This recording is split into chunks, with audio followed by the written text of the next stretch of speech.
좋아요, 구독. 김성남 업사부님과 함께합니다. 업사부님 안녕하십니까? 네, 안녕하세요. 황금알TV의 업사부 김성남입니다. 네, 저희 업사부님께서는 늘 이런 시장 속에서도 저희가 좀 돌파구를 찾을 수 있도록 그 역할을 좀 해주고 계시는데 현재 시장 어떻게 보고 계신지 궁금합니다. 어떻게 좀 분석하고 계세요? 네, 사실 저도 이 시간에 시장이 올라갈 겁니다. 좋아질 겁니다. 라는 얘기를 자주 드리고 싶거든요. 근데 현실적인 부분들에서 과연 저라는 사람이, 저 같은 사람이 한 명이 더 그냥 시청자분들께서 듣기 좋은 이야기, 듣고 싶으신 이야기를 드리는 게 맞는 거냐. 어쨌든 나름 이제 경제TV에 출연을 해서 이야기를 한다라는 것은 그만한 책임감을 좀 가지고 분석하는 대로 솔직하게 얘기를 드리는 게 맞다라고 좀 생각을 합니다. 그리고 이제 어제도 사실 좀 상황적인 부분들이 그렇게 썩 좋지 않을 것 같아서 마음적으로 많이 불안한 기분을 가지고 좀 얘기를 드렸었거든요. 아니나 다를까 어찌됐건 간에 지금 현재 상황은 그닥 썩 좋지 않죠.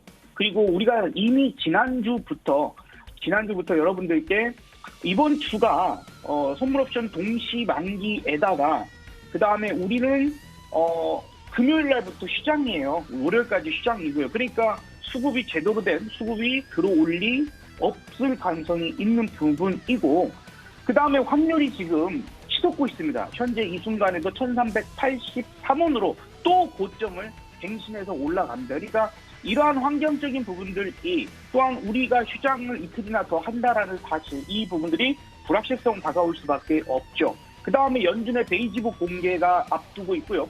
그리고 ECB의 통화정책도 있습니다. 모든 이벤트들이 아직 남아있는 그런 상태이다 보니까 불안한 상황들이 계속해서 연출되고 있는 것이다라고 좀 보여집니다. 자, 미국 시장이 그래서 특히 나스닥을 제가 중심으로 많이 여러분들께 말씀을 드리는데 지금 보여드리고 있는 차트가 바로 나스닥입니다. 그래서 거의 지난번 상승했던 그 모습을 반대로 데칼코마니 우리 여기 나비 이렇게 아시죠? 종이를 접었을 때 데칼코마니 같은 형상으로 올라갔던 폭이 그대로 내려오고 있는 그런 상황이에요. 그래서 미국은 지금 아마도 좀 추가적인 하락을 한다 하면 이렇게 급격하게 떨어지기보다는 이 상황을 반복적으로 만들 그런 가능성이 높지 않을까. 이제 데칼코마니처럼요. 그래서 추가적인 하락을 할 때는 위에서 좀 빨리 떨어지는 그런 부분이 나왔기 때문에 이제 조금은 속도 조절을 할 가능성이 있는데 다만 우리가 명절을 앞두고 있잖아요. 근데 이제 그 이후를 또 생각을 해봐야 됩니다. 우리가 어쨌든 시장이니까요.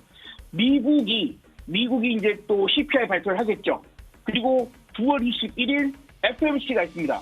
그러면 지금 시장이 계속해서 경계감을 가지고 있는 게 뭐죠? 8월 컨퍼런스 보드 그 고용 동향 지표가 전월 대비해서 상승을 했어요. 그러다 보니까 고용의 탄탄해. 그러면 연준은 계속해서 강한 긴축을 계속해서 이어갈 것 같아라는 경계감이거든요. 그러니까 이제부터 여러분들이 계속해서 생각을 하셔야 돼요.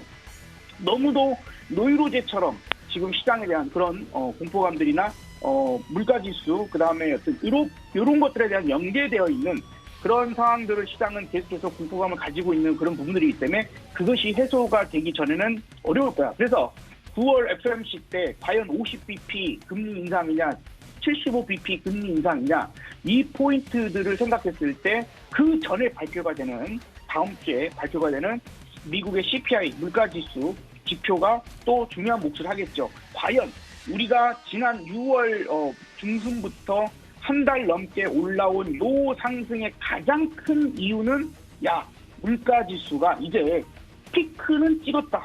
최고점은 찍었어. 그것보다는 낮아질 거야. 조금은 개선될 거야 했던 부분들이고 그것이 발표가 나오면서 확인을 또 했죠. 그래서 이제 가파른 상승을 더 이어갈 수 있었던 상황이라면 그러면 이제 8월 그 CPI가 발표가 될 때에 과연 개선이 됐는지 안 됐는지 그 부분들에 대한 불확실성이 남아 있습니다. 그래서 물가가 생각보다 잘 잡혔어. 그렇게 된다라면 긴축을 조금 속도 조절해주지 않을까 하는 기대감에 큰 상승을 하겠지만 반대로 별로 개선된 게 없다. 아직도 여전히 어렵다라고 한다라면 지금 금리 인상 속도나 긴축 속도가 더욱더 강해질 가능성까지도 나오면서 한 번 정도 크게 눌러버릴 가능성이 있습니다. 자, 그래서 이제 그런 부분들의 큰 그림을 가지고 우리가 이야기해야 돼요. 어떤 분들께서는 또 이런 얘기도 하세요. 에이, 그냥 오늘 무슨 주식이 올라갈지 그냥 차트장 때려 맞춰갖고 오늘 올라갈 단타 종목이나 뽑으면 되지. 다다음 주에 있는 FMC가 어쩌고 뭐가 어쩌고 이런 게 뭐가 중요하냐 생각하실지 모르는데, 자, 지금 현실적으로 봐보세요. 오늘 코스닥이 지금 1200개 종목이 하락 중입니다. 코스피도 762개가 지금 하락 중이거든요. 그러면 뭐예요? 내가 10종목을 주식을 들어갔을 때 물릴 가능성이 매우 높다는 겁니다. 안 하는 게 차라리 나을 수 있어요. 그래서 어제 같은 경우에도 우리 조지은 아나운서께서 또 그렇게 마지막에 질문을 주셨었지만 지금 사실 대응할 만한 게 별로 없어요. 그래서 어제도 뭔가 종목 하나를 픽하니 추천을 드리기보다는 지금 현실을 좀 더 직시하는 쪽으로 우리가 생각을 하는 게 맞지 않을까라는 부분들이고요. 지금도 계속해서 하락이 나오니까 조금은 걱정입니다. 우리의 이제 좀 더 업그레이드된 마켓 파워라는 시스템을 좀 잠깐 보겠는데요. 여러분들은 소리가 잘 안 들리셨겠지만 지금 이게 오늘의 최저값, 센터의 최저값이 깨질 때마다 음성 안내가 돼요. 그래서 오늘의 최저 지금 계속해서 음성이 나오고 있는 중이라서 저 또 마음적으로 얘 좀 마음이 무겁습니다. 어디까지 하락이 더 나올지. 현재 어찌됐건 간에 센터값이 마이너스 218포인트고 세력지수가 마이너스 66 정도예요.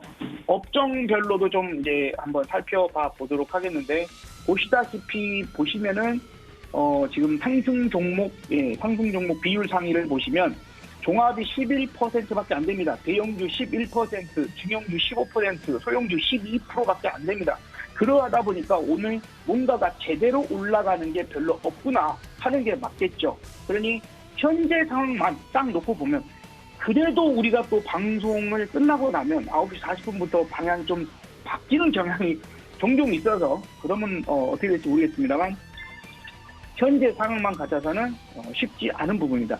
여기에 중심값은 50%거든요. 100%가 최대치고 그런 걸 보면은 50보다도 지금 11, 12, 14, 11 이런 포인트이니까 매우 안 좋죠. 매우 안 좋은 부분들을 지금 직접 눈으로 확인을 하고 계신 겁니다. 그래서 저점을 또 깨고 내려가고 있는 부분들이고 내일 그다음에 휴장 이런 여러 가지 이벤트들을 앞두고 있기 때문에 쉽지 않은 상황. 그렇게 보고 아마도 추가 하락. 지난번에도 제가 저 위에 한참 올라가는 날조차도 8월 30일 그렇게 올라갈 때도 제가 그런 얘기 드렸죠.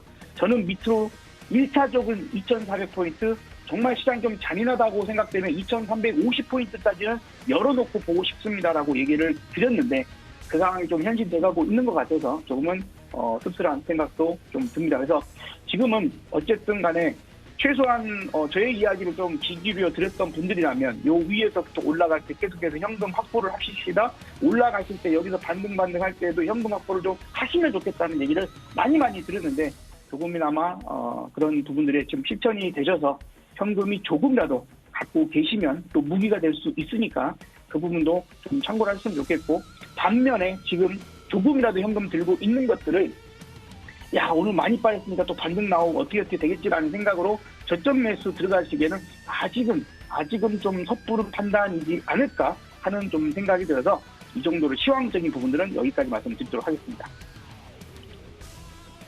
네, 제가 안 그래도 그걸 좀 여쭤보려고 했습니다. 혹시나 이렇게 떨어질 때 좀 저점으로 평단가를 낮추고 싶으신 분들도 있지 않을까라고 여쭤보려고 했는데 그것 또한 별로 좋은 전략은 아닌 것 같다라고 시장 자세하게 좀 봐주시면서 현실적인 이야기를 해주셨습니다.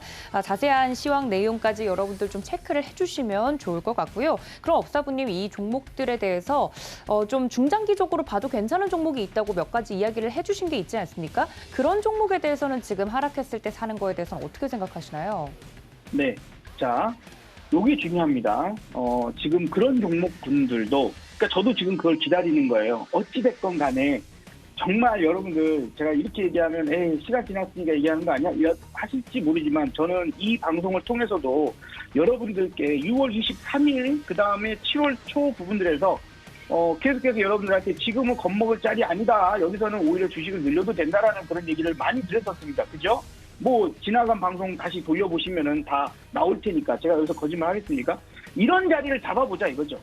그리고 지금 굳이 오늘 하루의 부분들에서 명절도 앞두고 수급도 별로 안 좋고 불확실성도 계속 있는 이 상황에서 현금을 어떻게 쓸지 아주 귀하게 쓸 수도 있는데 그 부분들을 소진하기보다는 어느 순간 이게 또 저점을 잡힐 거잖아요. 그죠?